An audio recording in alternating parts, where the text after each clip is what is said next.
voulons placer la parole et toute expérience religieuse, spirituelle, mystique, ou que ce soit, toute expérience doit absolument passer par le tamis des Écritures. Sinon, on rejette évidemment toute expérience. Alors, nous allons parler de cela durant cette semaine. C'est très important de retourner à l'autorité de la parole. On va lire un passage dans Actes des Apôtres au premier chapitre. Actes des Apôtres, nous voyons dès le départ de Jésus-Christ au ciel, où l'autorité de la parole a eu prédominance dès le départ. On va lire dans Actes, premier chapitre, et à partir du verset 15. Verset 15. Il est dit, en ce jour-là, Pierre se leva au milieu des frères, le nombre des personnes réunies étant d'environ 120. Et il dit, c'est Pierre qui parle, l'apôtre Pierre, « Hommes frères, il fallait que s'accomplisse ce que le Saint-Esprit, dans l'Écriture, notez ça, ce que le Saint-Esprit, dans l'Écriture, et par un accomplissement, a annoncé d'avance, ça veut dire a prédit, annoncé d'avance, par la bouche de David, au sujet de Judas. Ce qui veut dire que David a parlé de Judas, Iscariote, et de sa trahison, dans un psaume. Judas qui a été le guide de ceux qui ont saisi Jésus. Il était compté parmi nous et il avait part au même ministère. Cet homme, ayant acquis un champ avec le salaire du crime, est tombé, s'est rompu par le milieu du corps et toutes ses entrailles se sont répandues. La chose a été si connue de tous les habitants de Jérusalem que ce champ a été appelé, dans leur langue, Akeldama, c'est-à-dire champ du sang. Or, il est écrit, tout à l'heure au verset 16, le Saint-Esprit a accompli dans l'Écriture. Ici au verset 20, or, il est écrit dans le livre des psaumes, il va citer le psaume 69, que sa demeure devienne déserte et que personne ne l'habite. Et il va citer encore, Pierre va citer encore un autre psaume, le psaume 109, un verset, qu'un autre prenne sa charge. Il faut donc que, parmi ceux qui nous ont accompagnés tout le temps que le Seigneur Jésus a vécu avec nous, depuis le baptême de Jean jusqu'au jour où il a été enlevé du milieu de nous, il y en ait un qui nous soit associé comme témoin de sa résurrection. Ils en présentèrent deux, Joseph, appelé Barsabas, surnommé Justus, et Matthias. Puis ils firent cette prière, « Seigneur, toi qui connais les cœurs de tous, désigne lequel de ces deux tu as choisi, afin qu'il ait part à ce ministère et à cet apostolat que Judas a abandonné pour aller en son lieu, en enfer. » Ils tirèrent au sort, et le sort tomba sur Matthias, qui fut associé aux 11 apôtres. Amen. Seigneur, nous te demandons de bénir ta puissante parole. Aide-nous à la sonder, à comprendre. Merci pour l'étude des Saintes Écritures qui nous aident à comprendre l'autorité finale, la prédominance que les Écritures ont dans nos vies, dans l'Église, Seigneur, et dans toutes les générations. Nous te demandons cela, Père, au nom puissant de ton Fils Jésus, parole incarnée. Amen. Et tout le peuple dit Amen. Gloire à Dieu. L'autorité de la parole. Autorité, parole. Nous allons définir ces deux mots. Autorité, parole. Nous allons définir nos termes. Autorité, en grec, c'est exousia. Exousia. C'est un mot biblique qui veut dire autorité. Ça veut dire quoi? Ça veut dire puissance. Ça veut dire le droit de faire quelque chose. La force. Autorité. En gros, ça veut dire Dieu a toujours le dernier mot. Dieu a toujours eu et aura toujours le dernier mot. Par exemple, vous vous rappelez l'homme qui un jour est descendu au pied de Jésus, on avait percé le toit, et Jésus a regardé autour de lui la foule qui remplissait la maison en disant, qu'est-il plus facile de dire à cet homme, lève-toi ou marche, ou de lui pardonner ses péchés. Et les hommes en eux ont dit, au fond de leur cœur, en ruminant, qui est-il, ce gars-là, pour pardonner? Il se prend pour qui? Pour pardonner les péchés. Dieu seul peut pardonner les péchés. Ils n'ont pas reconnu, évidemment, la divinité de Jésus-Christ, qui était Dieu, sur terre, dans la personne de son Fils. Et Jésus s'est retourné vers eux et leur a dit, afin que vous sachiez que sur la terre, le Fils de l'homme a l'excousia, l'autorité, le pouvoir de pardonner les péchés. Mon gars paralytique, maintenant, lève-toi et marche. Pouf! Donc, la guérison miraculeuse de ce paralysé, de ce paralytique, a prouvé que celui qui avait donné l'ordre avait le pouvoir, l'autorité de pardonner les péchés. Alléluia. Amen. Afin que vous sachiez que sur la terre, le Fils de l'homme a le pouvoir. Excousia. Voyez. On a aussi un autre, différents endroits. Par exemple, on peut lire dans Matthieu, au chapitre 21, et au verset 23, où on voit ce mot qui revient régulièrement. Matthieu 21, verset 23. Jésus se rendit dans le temple, et pendant qu'il enseignait, les principaux sacrificateurs et les anciens du peuple vinrent lui dire, par quelle autorité fais-tu ces choses? Et qui t'a donné cette autorité? Jésus leur répondit, je vous adresserai aussi une question. Et si vous m'y répondez, je vous dirai par quelle autorité je fais ces choses. Oui. Et au verset 27, alors ils répondirent à Jésus, nous ne savons pas. Et il leur dit à son tour, moi non plus, je ne vous dirai pas par quelle autorité je fais ces choses. Par quelle autorité? Jésus parlait avec autorité. Matthieu chapitre 7. Jésus a dit, tout pouvoir m'a été donné dans le ciel et sur la terre. Toute autorité m'a été donnée dans le ciel et sur la terre. Lorsque Jésus, dans sa prière sacerdotale, a prié le Père, dans Jean 17, il va dire au Père, Père, l'heure est venue, glorifie ton Fils, afin que ton Fils te glorifie, selon que tu lui as donné pouvoir sur toute chair. Tu lui as donné autorité, pouvoir, force sur toute chair. Dieu a toujours le dernier mot. Encore un autre exemple, on peut voir cela dans 2 Corinthiens, chapitre 10.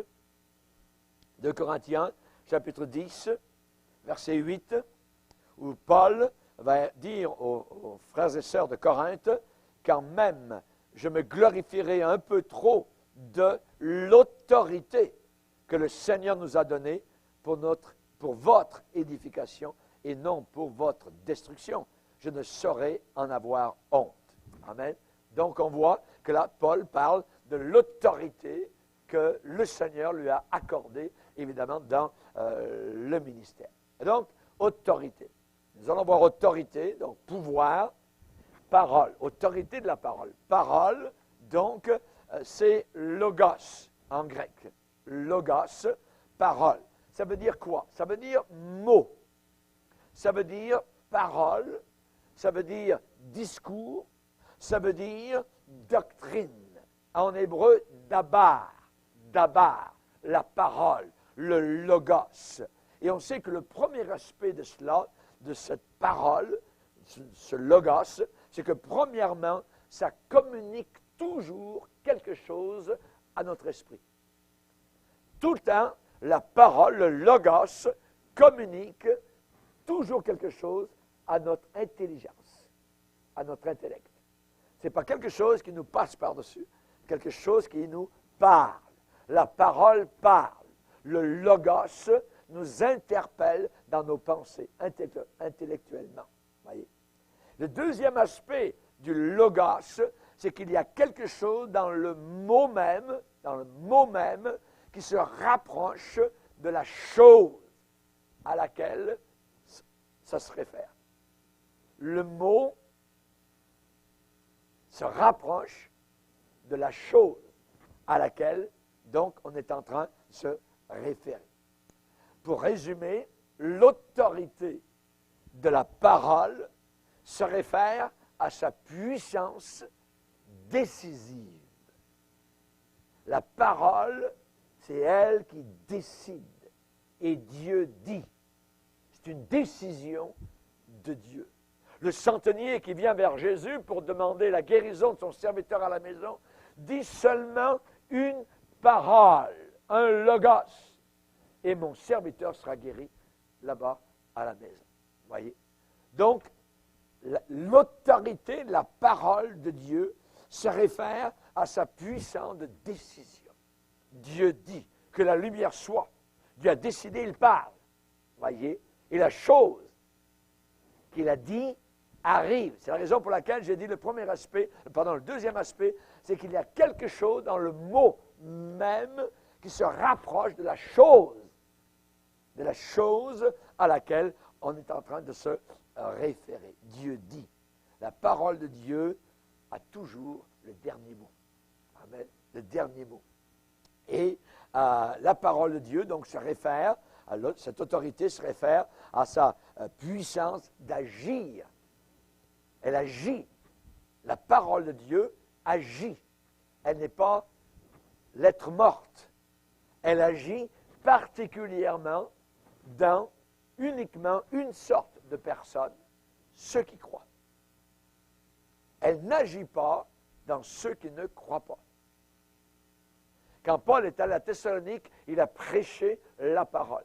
Et il a dit aux Thessaloniciens, quand je vous ai prêché ma prédication, vous n'avez pas cru à ma parole comme étant la parole des hommes, mais vous avez cru que la parole que je disais était véritablement la parole de Dieu, qui agit dans ceux qui croient.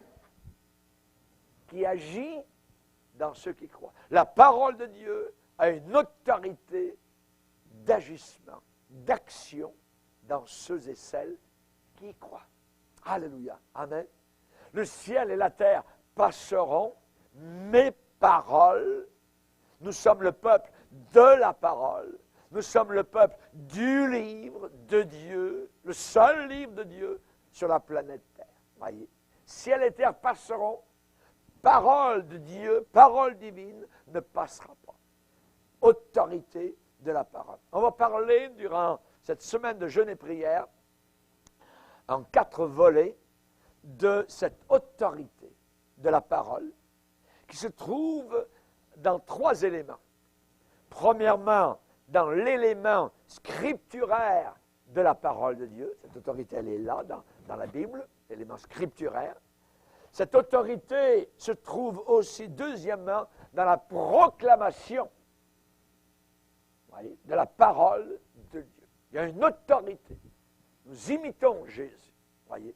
Ils parlèrent à Icône, Paul et Barnabas, de telle manière qu'un grand nombre de personnes se convertirent. Autorité dans la proclamation de la parole de Dieu.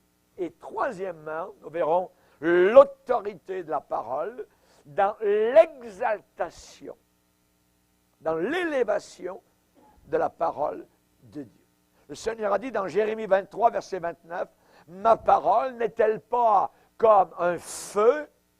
Ma parole n'est-elle pas comme un marteau qui brise le roc? » Alléluia. Autorité de la parole de Dieu. Et les gens religieux qui ont entendu Jésus ont été étonnés en disant, il ne parle pas comme les religieux de notre temps. Il parle avec autorité. Oui. Cette autorité vient du Saint-Esprit. Nous allons voir premièrement donc autorité de la parole dans l'élément scripturaire.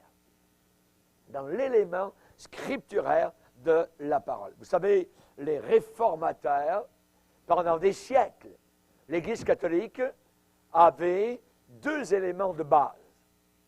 La Bible, plus la tradition. Les dogmes, voyez, religieux. Le magistère de l'Église catholique romaine. Et la plupart du temps, la tradition renverse, dans l'Église catholique, la parole de Dieu. Voyez. Le dogme, le magistère de l'Église catholique souvent annulent la parole de Dieu, leur tradition. Voyez. Quand les réformateurs sont arrivés, Wycliffe, Luther, Calvin,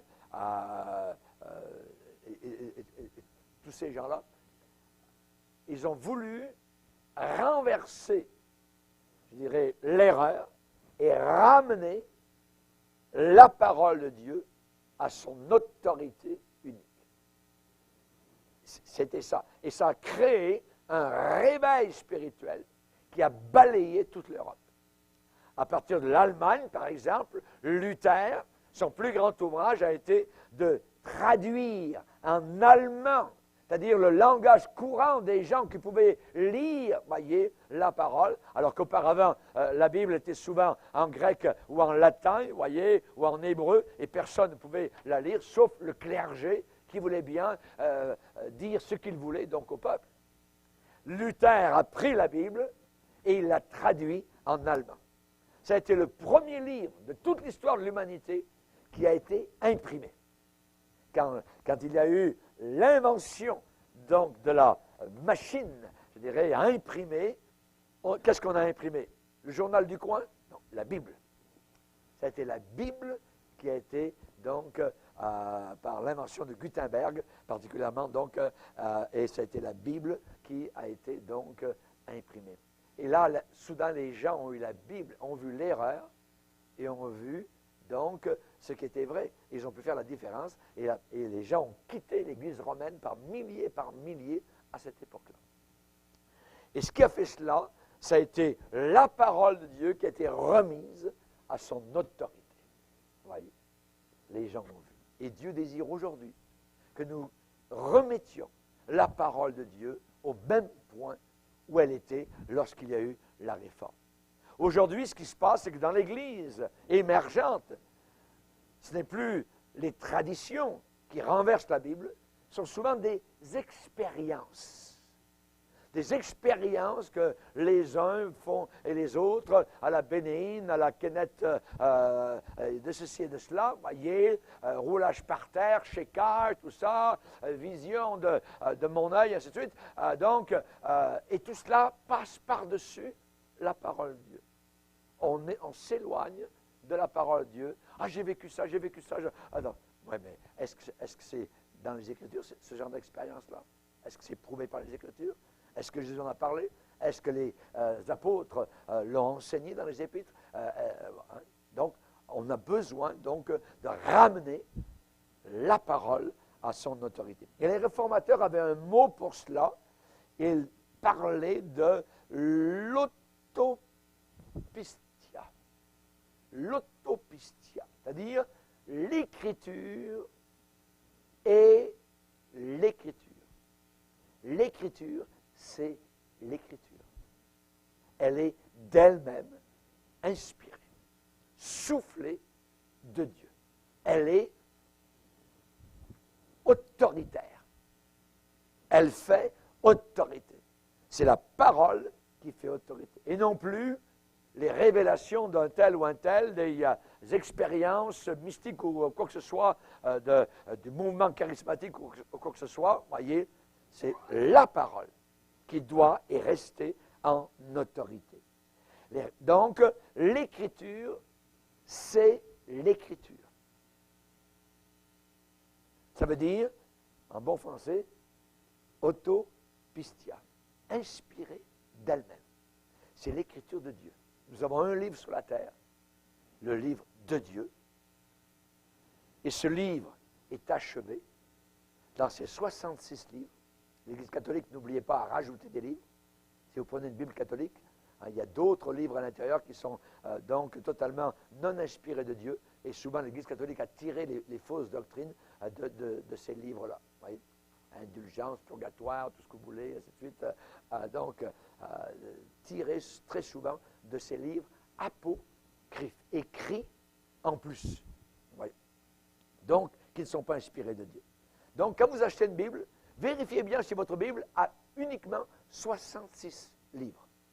Si on a 70, 72, 74, mettez ça à poubelle. Vous voyez? Ramenez-la. Et on sait aujourd'hui que Dans certains pays, les sociétés bibliques impriment des Bibles catholiques avec les livres apocryphes qui sont vendus dans des églises évangéliques, baptistes, pentecôtistes, ainsi de suite. Et les gens ne le savent pas. Voyez, ne s'en doutent même pas. Nous devons faire très attention. Voyez, parce qu'on est miné de l'intérieur. Et nous devons faire, évidemment, donc, une petite recherche. Donc, l'écriture, c'est l'écriture, exactement comme la couleur, c'est la couleur en elle-même. C'est pas autre chose. Comme des marinades, des pickles, voyez, sont sûrs et amers en eux-mêmes. Voyez, l'écriture, c'est l'écriture. C'est l'écriture. L'écriture témoigne d'elle-même. D'elle-même. Voyez, l'écriture parle d'elle-même. L'écriture dit ce qu'elle est véritablement. Premièrement, elle se donne évidemment une bonne presse, gloire à Dieu, voyez, parce qu'il n'y a aucun écrivain de la Bible, il y en a eu une quarantaine, qui sont séparés, le premier Moïse du dernier Jean, dans l'Apocalypse, par 1600 ans d'espace. Et aucun de tous ceux qui ont écrit ne se sont contredits l'un ou l'autre. Voyez, aucune contradiction, mais au contraire, une approbation les uns des autres, un complément donc de ce qu'ils ont écrit. Donc, aucun écrivain de la Bible ne contredit un autre écrivain de la Bible. Aucun écrivain de la Bible ne s'oppose à un autre écrivain de la Bible. De Genèse à Apocalypse, il existe une cohésion dans les Écritures contre, je dirais, face auxquelles les attaques du diable, eh bien, tombent littéralement comme un pétard qui est mouillé. Voyez, toutes les attaques du diable échouent, sont vaincues par rapport à cette unité des Écritures. 66 livres, voyez, 39 dans l'Ancien Testament, 27 dans le Nouveau Testament. Pour montrer la puissance, l'autorité, puisqu'on parle de l'autorité de la parole, prenez avec moi dans le psaume 19. Psaume 19. Nous avons dans le psaume 19 les deux révélations de Dieu sur la planète Terre. Nous avons une partie où nous voyons du verset 1 au verset 7 la nature. La nature nous parle d'un créateur. Vous voyez, dans le psaume 19. Mais on a besoin, la nature ne nous dit pas tout. Nous avons besoin d'une deuxième révélation pour être sauvés. Et c'est la révélation des Écritures. Et à la place, au verset 8, dans le psaume 19, à partir du verset 8, je vais changer quelques mots. Au lieu de loi de l'Éternel, d'ordonnance, de commandement, de crainte de l'Éternel, je vais mettre la parole de Dieu. Regardez, la parole de Dieu est parfaite. Elle restaure l'âme. La parole de l'Éternel est véritable. Elle rend sage l'ignorant. La parole de l'Éternel est droite. Elle réjouit le cœur. La parole de l'Éternel est pure. Elle éclaire les yeux. La parole de l'Éternel est pure. Elle subsiste à toujours. La parole de l'Éternel est vraie. Elle est toute juste. Elle est plus précieuse que l'or, que beaucoup d'orphelins. Elle est plus douce que le miel, que celui qui coule des rayons. Ton serviteur aussi reçoit instruction de la parole, et pour qui observe la parole, la récompense est grande. Amen. C'est merveilleux de voir, de lire cette façon-là. Donc, sont des synonymes, évidemment, de la parole de Dieu, témoignage, ordonnance, jugement, crainte, tout ça. Hein? Donc, on voit l'autorité de la parole de Dieu. Elle nous rend heureux, elle est pure, elle est parfaite, il n'y a aucune erreur, elle est infaillible. Ce n'est pas le pape qui est infaillible, c'est la parole de Dieu qui est infaillible. Non? Donc, ce que nous voyons particulièrement, c'est que elle est merveilleuse. Et dans le psaume 119, qui est aussi le psaume le plus long de la Bible et qui parle de la parole de Dieu, le mot « parole » dans le psaume 119 nous le voyons 25 fois. 25 fois. Lisez, juste pour un petit coup d'œil, psaume 119.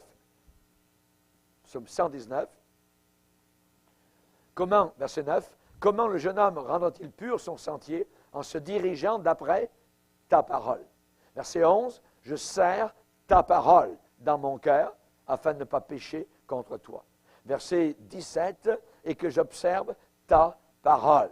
Verset 25, rends-moi la vie selon ta parole. Verset 28, relève-moi selon ta parole. Verset 42, je me confie en ta parole. Verset 43, n'ôte pas entièrement de ma bouche la parole de la vérité. Verset 57, ma part, ô Éternel, je le dis, c'est de garder tes paroles. Verset 67, maintenant j'observe ta parole. Verset 89, ta parole subsiste dans les cieux. Ainsi de suite, ainsi de suite, ainsi de suite. 25 fois, nous voyons donc directement le mot parole. Évidemment, il y a le mot commandement, il y a le mot statut, il y a le mot donc, qui convient aussi à la parole de Dieu.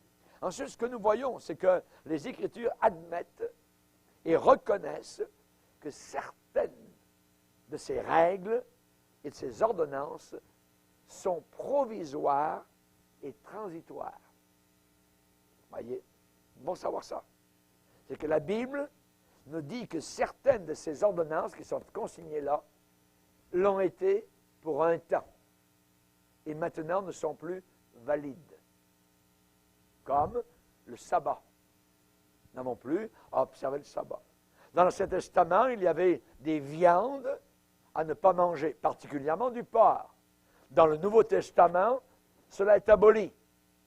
On nous enseigne dans le Nouveau Testament que ce n'est pas un aliment qui nous éloigne de Dieu ou qui nous rapproche de Dieu. Et les apôtres ont enseigné en disant, mangez de tout ce qui se vend sur le marché. Voyez? Donc, nous devons savoir cela. Voyez? Et dans Hébreux, chapitre 7, on nous dit donc qu'il y a, versets 18 et 19, qu'il y a abolition d'une ordonnance antérieure. Abolition, ça veut dire c'est fini. Voyez? C'est aboli. On nous dit que dans Hébreux, chapitre 8, verset 6, que maintenant nous sommes dans une alliance plus excellente que l'alliance avec Abraham, avec Moïse, ainsi de suite.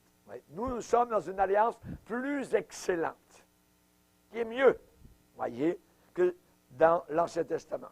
Et cette alliance plus excellente, qui a été établie dans le sang de Jésus-Christ à la croix du Calvaire, dont la Sainte Seine, le repas du Seigneur, est un symbole, voyez, nous sommes en alliance avec le Seigneur. Mais cette alliance est plus excellente que les alliances de l'Ancien Testament. Pourquoi? Parce que maintenant, cette alliance est établie sur de meilleures promesses.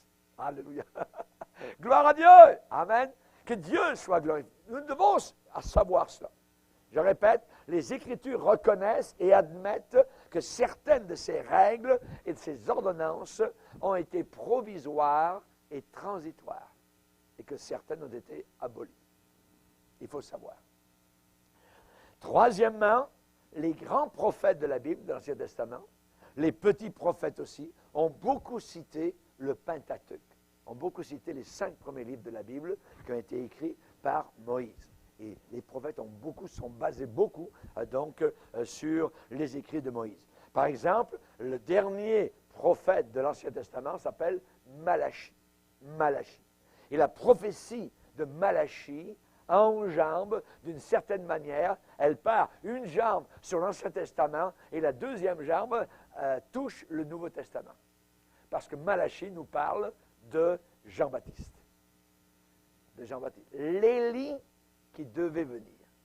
Jean-Baptiste avait l'esprit d'Élie en lui. Voyez? Et Malachie, donc, qui est le dernier des prophètes de l'Ancien Testament. Et avant que Jean-Baptiste n'arrive, il s'est passé pas 100 ans, pas 200 ans, pas 300 ans, mais 400 ans. Il n'y a rien eu, il n'y a eu aucun prophète qui a écrit entre Malachie, le dernier livre de l'Ancien Testament, avant, donc, Matthieu, le premier livre du Nouveau Testament. Amen. Il faut savoir, donc, cela.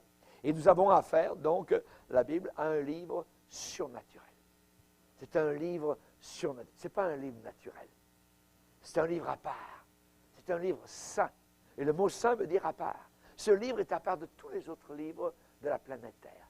C'est le livre de Dieu. C'est un livre éternel. C'est un livre surnaturel. Et ceux qui refusent d'accepter la possibilité du surnaturel dans ce livre, c'est-à-dire que Dieu peut œuvrer dans le monde naturel et dans l'histoire humaine, ces gens-là qui refusent d'accepter cela, voyez, cette autorité de la Bible, alors ils ont déjà décidé que la parole de Dieu, ce n'est pas la Bible. C'est un livre comme les autres. Il a la même hauteur que le Coran, que les révélations de Joseph Smith, les Mormons, ou ainsi de suite. Oui. Le christianisme, c'est un fait surnaturel. Mon frère, ma soeur, tu es un miracle. Et nous vivons avec dans la main un livre miraculeux, qui est le livre de Dieu. Quand j'ouvre ce livre, quand je l'ai devant moi, le jour ou la nuit, devant une lumière électrique ou à la chandelle, voyez, au fond de la terre, quelque part dans la brousse, c'est Dieu qui me parle au travers de ces pages bénies. Derrière moi, Dieu est en train de parler à mon cœur. Soit que j'entends la parole prêchée, soit que je lise ce livre béni, c'est Dieu qui me parle. Il est la parole. Gloire au Seigneur. Amen. Le christianisme est un fait surnaturel. C'est que Dieu est là. Il est présent. Et il n'est pas silencieux. Il ouvre la bouche et il parle. Parole bénie. Parole bénie. Parle, Seigneur. Car ton serviteur écoute. Écoute. Voyez. Nous croyons que Dieu s'est révélé lui-même dans ce qu'il est, comme il est. Nous croyons que Dieu s'est révélé lui-même de façon unique dans les Saintes Écritures et dans son Fils Jésus-Christ. Hébreux 1er chapitre, nous dit Dieu, dans ces derniers temps, nous a parlé par le Fils. Les derniers temps ont commencé le jour où à Bethléem, le ciel s'est ouvert et les anges ont annoncé la venue du Fils sur la terre. À partir de là, les derniers jours ont commencé. Nous sommes depuis 2000 ans dans les derniers jours. Imaginez comment nous sommes maintenant dans les derniers des derniers jours. Imaginez. Pourquoi? Regardez dans Hébreux 1er chapitre. Hébreux 1er chapitre. Verset 1er, après avoir autrefois, c'est-à-dire dans l'Ancien Testament, à plusieurs reprises, ça veut dire plusieurs fois, et de plusieurs façons, de plusieurs manières, parler à nos pères. Comment? Par les prophètes de la Bible. Dieu, dans ces derniers temps, nous a parlé. Comment nous a-t-il parlé? Par le Fils, qu'il a établi héritier de toutes choses, par lequel il a aussi créé le monde, et qui étant le reflet de sa gloire et l'empreinte de sa personne, et soutenant toutes choses par sa parole puissante, a fait la purification des péchés. Merci Seigneur. On pourrait dire qu'il a fait la purification des pécheurs et des pécheresses, dont je faisais partie. Amen. Merci Seigneur. Il s'est assis à la droite de la majesté divine dans les lieux très hauts, devenu d'autant supérieur aux anges. Amen. Dans le Nouveau Testament, Jésus a dit, ne croyez pas. Donc, il y a des choses à ne pas croire. Ne croyez pas que je sois venu pour abolir la loi ou les prophètes. Je ne suis pas venu pour abolir, mais pour accomplir. C'est-à-dire pour réaliser. Je suis venu pour achever. Je suis venu pour compléter. Raison pour laquelle, du haut de la croix, Jésus a dit, tout est accompli. Avec lui sur la croix, l'Ancien Testament se refermait et une nouvelle page de la Bible était en train de s'ouvrir, le livre de la grâce. La loi qui me condamnait, la loi qui me foudroyait, La loi qui me disait, tu ne feras pas ceci, tu ne feras pas cela, maintenant, cela a été totalement achevé et maintenant une nouvelle production, un nouveau show est arrivé, c'est la production de la grâce. Il me fait grâce à moi pécheur et cela ne vient pas de moi, Aria, parce que la loi m'a condamné, mais maintenant, le Sinaï me condamnait, mais Golgotha me sauve. Une autre colline où un homme qui était Dieu a été cloué à ma place sur la croix. Merci Seigneur. Merci Seigneur. Il est venu accomplir. Voyez, je ne suis pas venu pour abolir, destroy en anglais. Voyez, en grec, katalou. Katalou, ça veut dire détruire, abolir, en séparant les parties d'un tout. Je ne suis pas venu pour séparer les parties d'un tout. Le Fils de Dieu a dit en somme, je ne suis pas venu démanteler la loi pièce par pièce, morceau par morceau. Je suis venu plutôt l'achever, la compléter, la réaliser. La réaliser. Et en plus, Jésus a ajouté, il n'y a pas un seul iota, il n'y a pas un seul trait de lettre qui ne disparaîtra jusqu'à ce que tout soit arrivé. Il a tout réalisé à la perfection. Iota, c'est la plus petite lettre de l'alphabet grec, ça correspond au I avec un point. Et le trait de lettre, il ne disparaîtra pas un seul trait de lettre, ça veut dire un trait de lettre, c'est la plus petite projection, la plus petite corne, ou ainsi de suite, de lettres qui distinguent particulièrement donc certaines consonnes qui peuvent avoir des formes similaires dans l'écriture.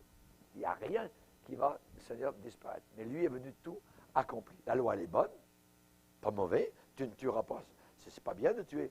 La loi, elle n'est pas mauvaise, mais je ne pouvais pas l'accomplir. Je l'ai démantelée, je l'ai littéralement, donc, et elle me condamne. Mais elle est bonne. Tu honores ton père et ta mère, tu ne mens pas, tu ne voles pas, tu ne convoites pas la femme de ton prochain. C'est très bon. Mais je n'avais pas la capacité de réaliser. Et donc, Jésus est venu réaliser tout cela. Et à la croix, il a comme cloué, je dirais, tout ce qui me condamnait. On va le lire dans Colossiens. Colossiens. Colossiens, Éphésiens, Philippiens, Colossiens. Verset 13.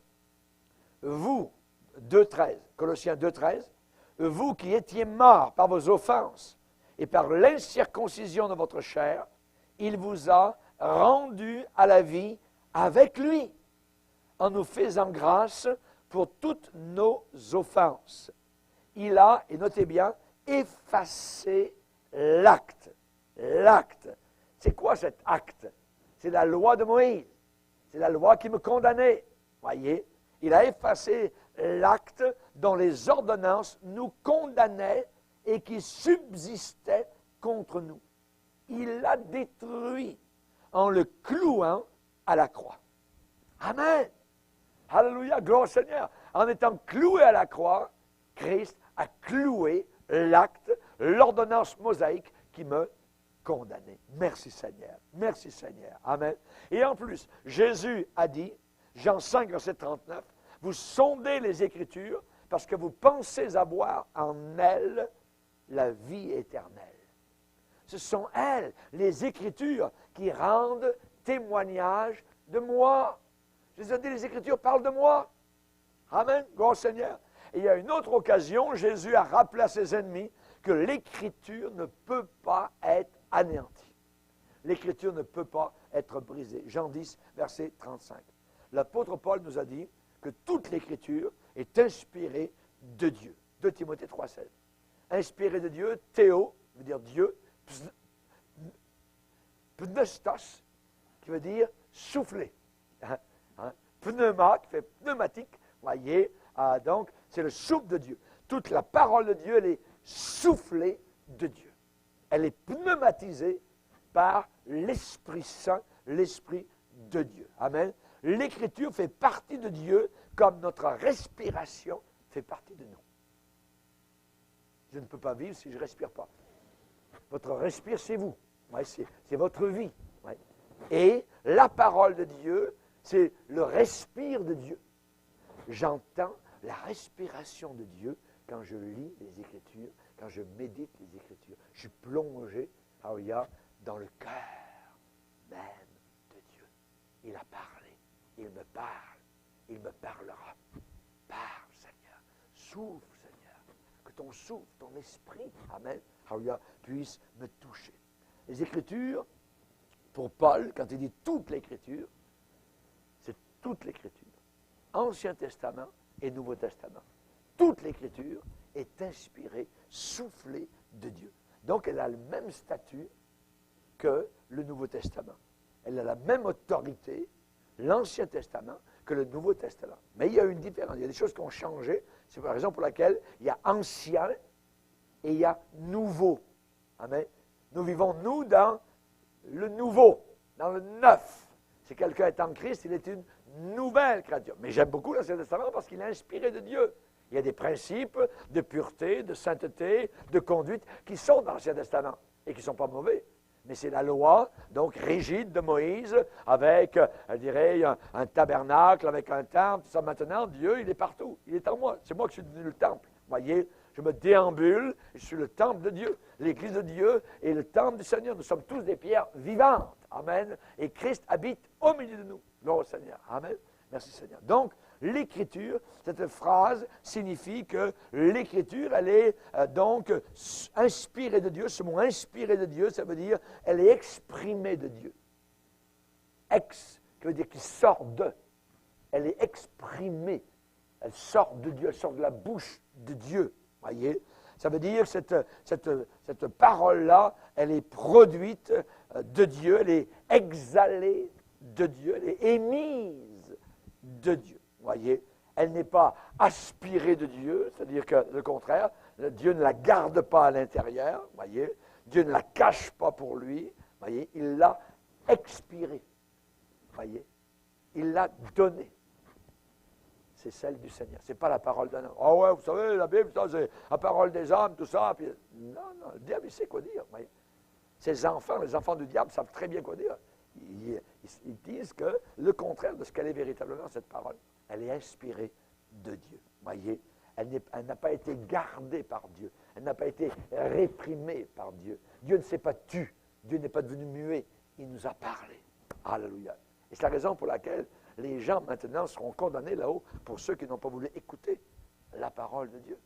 Connaître la parole du Seigneur. L'apôtre Pierre a dit, aucune prophétie de l'Écriture ne peut être un objet d'interprétation particulière, car ce n'est pas par une volonté d'homme que des hommes ont écrit la Bible, mais c'est poussé par le Saint-Esprit que des hommes, donc, ont apporté les Écritures, mus par le Saint-Esprit. En d'autres mots, ces hommes-là n'ont pas tiré, je dirais, certaines conclusions, et ensuite ils ont essayé d'établir, d'écrire certaines doctrines pour ratifier pour leurs conclusions. Non, non, non, non. Voyez, pas du tout. Au contraire, ils ont été, d'une manière passive, ils ont été passivement portés, mus, poussés par le Saint-Esprit à écrire. Voyez. Quand l'apôtre Paul a écrit à Timothée sa deuxième épître et qui dit amène le manteau que j'ai laissé à Troas chez Carpus. Ça, c'est inspiré par le Saint-Esprit. Autant que lorsqu'il va parler dans Éphésiens de la gloire de Christ qui est à la droite du Père, ainsi de suite, qui était ressuscité des morts. C'est inspiré. Toute l'Écriture est inspirée de Dieu. Quand Paul a pris son crayon, voyez, oui, il pensait à ça, mais en même temps, c'était le Saint-Esprit qui était en train donc de l'inspirer. Toute l'Écriture est inspirée de Dieu. Amen. Gloire au Seigneur. Cette parole, elle est merveilleuse. Le Seigneur parle. Comment? Par sa parole. Par sa parole. L'importance de l'Écriture sainte, voyez, c'est très important. Pourquoi? Pour la foi. C'est la raison pour laquelle ceux qui ne lisent pas la parole de Dieu, ceux qui attendent juste de venir s'asseoir dimanche matin, et puis d'écouter un petit bout un quart d'heure par semaine la parole de Dieu, alors qu'ils entendent la parole des hommes, la parole du diable, chaque jour, chaque jour. Imaginez, cette parole est enfoncée, elle est étouffée totalement. Voyez. Il faut chaque jour, cette parole, voyez, elle est importante pour ma foi, elle est importante pour ma piété, elle est importante, voyez, pour moi comme pasteur, pour enseigner. Je n'enseigne pas, vous voyez, ce que les footballeurs ont remporté à tel ou tel endroit. Voyez, j'enseigne la parole, prêche la parole, Timothée. Il viendra une époque où les hommes ne supporteront plus les saintes écritures, la sainte doctrine, et se donneront une foule de docteurs selon leur propre désir, détourneront l'oreille de la vérité de la parole et se tourneront vers des fables, des histoires à dormir debout. Voyez. Donc, nous devons faire attention. Vous savez, la parole de Dieu, elle est merveilleuse. Elle nous nourrit. Elle est une nourriture. Elle est l'épée de l'esprit pour combattre le diable. Bien connaître la parole. Elle est lumière, elle est la pluie du matin, la pluie du soir, la rosée, elle est de l'or, elle est de l'argent, elle est un remède, un vêtement, elle est une nourriture, elle est une semence, elle est un pain de vie. Amen. L'homme ne vivra pas uniquement de nourriture naturelle, de pain naturel, mais de toute parole qui sort de la bouche de Dieu. Elle m'encourage, elle me réconforte, elle me console, elle m'avertit, elle me menace, elle me promet. C'est la parole de Dieu, tout cela. Voyez, Luther disait particulièrement que la Bible est comme une immense forêt avec beaucoup d'arbres de toutes sortes où on peut cueillir toute espèce de fruits. Et lui, il disait, il n'y a pas dans cette forêt un seul arbre que je n'ai pas secoué. Il n'y a pas dans cette forêt biblique un seul arbre d'où je n'ai cueilli quelques pommes, d'où je n'ai fait tomber quelques poires. Amen. Est-ce que vous avez mangé quelques pommes? Est-ce que vous avez mangé quelques poires au travers de la Bible? Amen. On a besoin. Alors, la gloire au Seigneur. Demain, nous allons continuer donc à voir l'autorité de la parole de Dieu. Que nous puissions comprendre, réaliser ou revoir peut-être comme cette parole est puissante. Elle est merveilleuse.